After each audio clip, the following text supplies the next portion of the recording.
sempre bom vencer. A gente conseguiu nossa primeira vitória no Brasileiro. Agora a gente vem aqui em busca dos 3 pontos.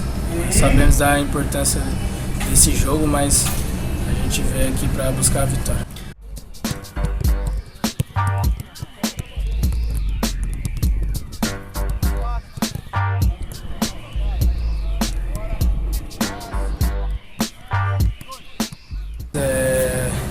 Começo de campeonato, né? É sempre bom vencer para estar entre os primeiros. Então a gente vem buscar essa vitória e, consequentemente, somar, né? Que é o mais importante, a gente somar na competição dentro e fora de casa.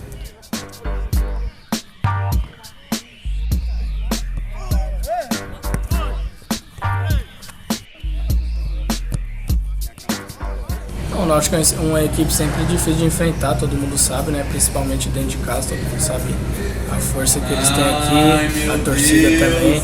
Mas a gente vem aqui buscar os 3 pontos, né? A gente está preparado e, se Deus quiser, vamos fazer uma grande partida para sair com a vitória.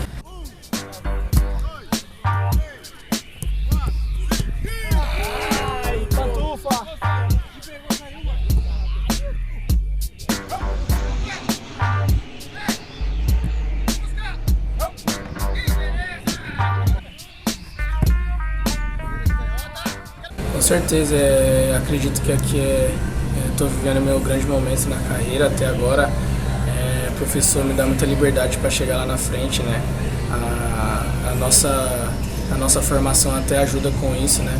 Eu chegando lá na frente, não só eu, mas como o Diogo também, o lateral que atua do outro lado. Mas fico muito feliz de estar fazendo gols, participando de gols. Espero contribuir muito mais para a equipe.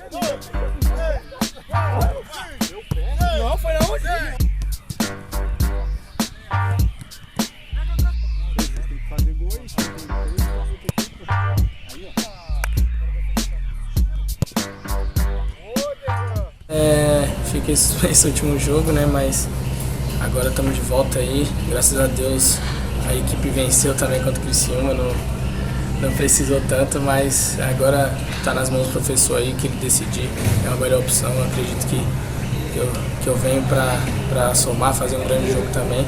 Mas o mais importante é a gente sair com a vitória e aproveitar da melhor forma.